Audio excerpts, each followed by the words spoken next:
assistant today. Hi. I have a device here to help me take notes. Will you consent to have it listening so we can get those notes recorded? Sure, that sounds like it'll be really helpful. It sure is. Okay, I'm gonna go ahead and start with your vitals. Great. Your temperature is 101. Your blood pressure is 118/80. Your O2 sat is 98. Your pulse is 67. And your breaths per minute are 18. So what brings you in to see us today? I have a cough. It started as a cough with a scratchy throat, and it's just gotten worse over the last few days. Oh, I'm sorry to hear that. Okay, and about how long has this been going on? It really started about 3 days ago, but I was at a conference last week with a bunch of coworkers, and you know how that spreads. I sure do. Okay, with those symptoms, I'm gonna go ahead and do a swab for flu Great. and COVID and a multivirus panel. All right, well, I've got all that information. I'm gonna get this to the doctor and she'll be in to see you shortly. Thank you. All right, doctor, I saw the patient. She's saying that she's had a cough and a sore throat for the last 3 days. She does have a fever today, so I went ahead and did flu, COVID, and a multivirus panel. Great work, thanks for getting on that. Looks like the note will be ready shortly and I'll be in to see her.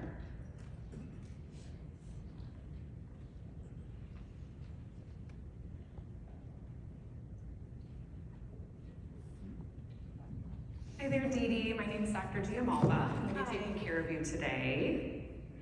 So tell me a little bit more about what's been going on. I saw the notes from Elena, but give me your words of what's been going on. Yeah, so it really started as just like a tickle or a scratchy throat, and the cough has developed. But as I start to feel worse, I had asthma when I was younger that flared up a lot, so I thought it was important to come get checked out. Yeah, definitely a great idea to come in with that history. Have you had any wheezing or shortness of breath? Not at this time. Okay, so just the symptoms you already talked with Elena about. You do have a fever, so I'm glad that we grabbed those swabs. We're just waiting on those results. It should just be a few more moments. So Okay. I'm gonna go ahead and examine you, and then we'll see what we have going on. Thank you. Good, your heart is nice and regular. Big deep breaths in and out for me. Good, lungs are nice and clear, no wheezing, no crackles, no rails, so I'm not hearing anything that sounds like pneumonia or bronchitis. Okay, that's Great. good. I'm just going to check your neck to see if any of your lymph nodes are swollen. Good, everything feels good there. And finally going to take a look inside your mouth. Open real big, say ah. Back of the throat is red, the tonsils are not swollen, there's no white patches. You have a little bit of what we call postnasal drip. So, it does look like those results are back. So far the COVID swab is negative, the flu swab is negative, but we did do that multivirus panel and that is pending. We wanted to catch all that information because of your fever and the fact that you had that history of asthma. So with the current symptoms and the results that we have so far, we would want to treat you for a viral respiratory illness. Okay. And with that in mind, because that cough has been bothering you, I'd like to prescribe you a prescription called Tessalon Pearls.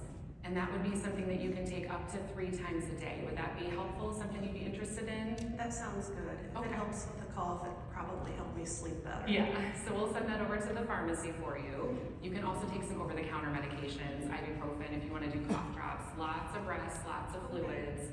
That'll be really important to get you feeling better soon. Okay, and how long do these viruses usually last? That's a great question. So we can expect about 1 to 2 weeks in total. So at this point, if you're feeling any worse in the next couple days, though, we really need to know because it could mean that things are turning a different direction.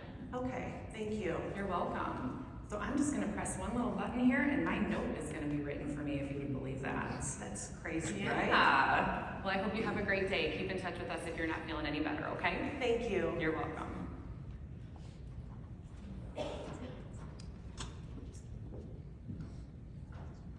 So Andrea, that's a live demo, no smoke and mirrors. We have to wait for the record to show up. But Andrea, you were the medical director for a large medical practice recently, and you did did some work with a similar type of product. Tell us about that. Yeah, we did. So we piloted some ambient scribe, some listening in the room, and it was very, I would say, rudimentary in the sense that it really just captured information to kind of throw into the note. But within 1 day of providers using this technology, they would physically find us, grab us by the arms, and say, "Do not take this away from me." That's incredible. That's incredible. So let's take a look at the record that was generated here. We got the vitals there. Are you happy with the vitals? Is that what we... That is what Elena, elicited for the vitals. Okay, so all she had to do is say them out loud, and they showed up in the chart. Now, that's not integrated yet. I want to make it clear. The rudimentary versions that she's talking about, that virtually everybody is doing in AI Scribe, it's revolutionary. But it needs to be integrated with the EMR to, instead of produce a whole bunch of text, to produce a data-rich chart that you can mine data from. That's critical, and we know that. So this is just text right now, but we've done this in such a way that we are going to be able to rapidly start pulling this data into the EMR. So let's look at the HPI. I know you had a chance while I was talking there. What do you think? Did it capture it all? Yeah, so what's great too is it combined the information that I elicited as well as the MA into one very cohesive approach to the HPI. Perfect. And the grammar looks right too. That's pretty cool. It does. Okay, history of asthma as a child, review of systems, was that captured correctly? Yep, that's what we discussed. Perfectly. Physical exam, heart, neck, throat, ENT, all right? Yep. Yeah. Okay, in testing it said it was green postnasal drip. It wasn't that any mention of green. I don't know where that came from. So 3 tests there. Are those the tests you ordered? Yep, and it shows the negative result for influenza, negative for COVID, and pending for the virus panel. And the key here is we got the CPT codes. That's why we're going to be able to integrate so quickly into the system. Order the tests with Ambient Scribe, put the results of the tests with Ambient Scribe in there into the actual medical record. It actually generated a differential diagnosis. What do you think? Yep, looks like we did test for COVID, so that's not listed there, but there's several already listed. We need to do a little work with that.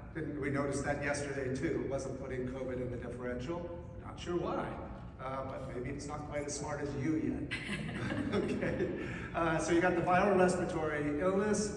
It used to have Tessalon. Like a good medical student, it switched to the generic name. AI. Yeah, I'm not even going to try to pronounce that one. The plan, is the plan right? That is correct. Talking about the duration expected for the symptoms as well as reasons to call back and connect with the office, and captured the over-the-counter recommendations as well. Awesome. Thank you, Andrea.